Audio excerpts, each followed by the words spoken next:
Welcome to the AI Marketing Daily Brief. It's Tuesday, the 3rd of March, and I'm John Goody. Right, today's brief is a big one. The AI industry had its most dramatic weekend in recent memory, and there's a lot to unpack for marketers. Let's get straight into it. So, first up, the headline story. The Pentagon has officially banned Anthropic. Anthropic had a roughly $200 million classified contract with the Defense Department, but they refused to remove two safety red lines: a ban on mass domestic surveillance and a requirement for human oversight of autonomous weapons. President Trump attacked Anthropic on Truth Social, calling them a radical left AI firm. Defense Secretary Pete Hegseth set a Friday deadline. It passed without a deal, and Hegseth designated Anthropic a supply chain risk to national security, barring them from Pentagon contracts. Anthropic says it will challenge this in court. Here's where it gets interesting. Hours after the deadline passed, OpenAI's Sam Altman confirmed his company had finalized its own deal with the Pentagon. The safety terms were similar, but framed as aligning with existing US law rather than imposing new restrictions. OpenAI found a way to thread the needle that Anthropic couldn't or wouldn't. For anyone using Claude for government-adjacent work, this is worth watching closely.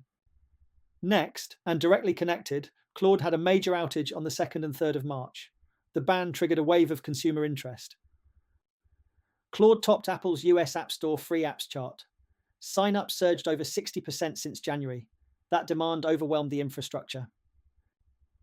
At the peak, around 4,000 reports hit Down Detector globally.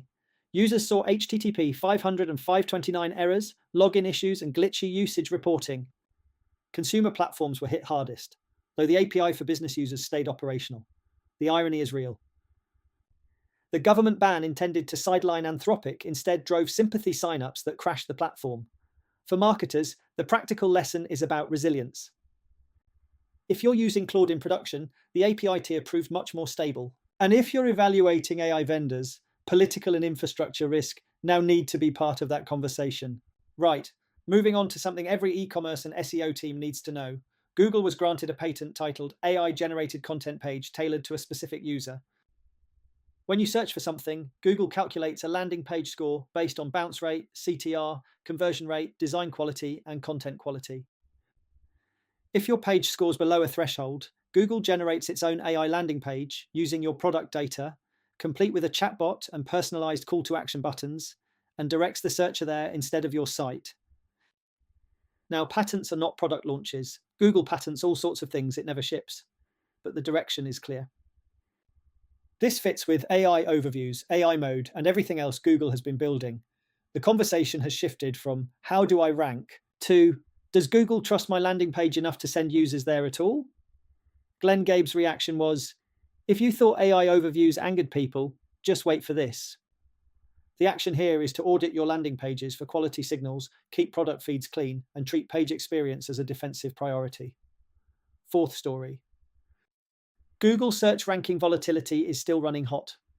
The February 2026 Discover Core update finished on the 27th of February, but volatility hasn't cooled. SEMrush sensors are hitting 9.5 out of 10. Webmasters report traffic drops of more than 20%. SERP results are flipping hourly for some queries. Google hasn't confirmed any new update, but the speculation is that smaller, unannounced core updates are rolling out in the background. For anyone managing SEO, the advice is patience. Avoid reactive changes and document everything with dates and query-level data. Moving on, a quieter but potentially useful development.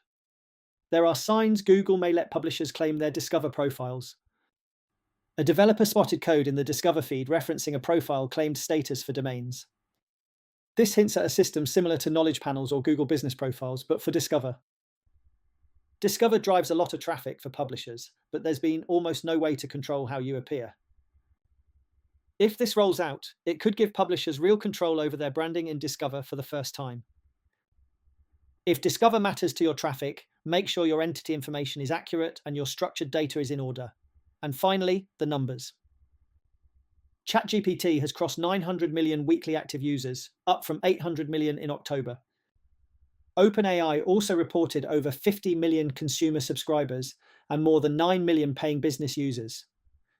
These numbers came alongside a record $110 billion funding round at a $730 billion valuation. 900 million weekly users puts ChatGPT in the same league as the world's largest platforms. For marketers, this is not a niche channel anymore. Discovery and product research are increasingly happening inside AI interfaces. If you haven't audited how ChatGPT, Gemini, and Perplexity represent your brand, that should be on your list this week. Right, to wrap up, 4 things to take away. The AI safety debate has real business consequences, and the Pentagon situation will shape enterprise procurement for months. Google is patenting technology to replace your landing pages if your site experience is poor. Search volatility is elevated with no signs of settling, so patience and documentation are your best tools. And ChatGPT at 900 million users makes AI-powered discovery a mainstream channel. That's it for today's brief. I'll be back tomorrow. Thanks for listening.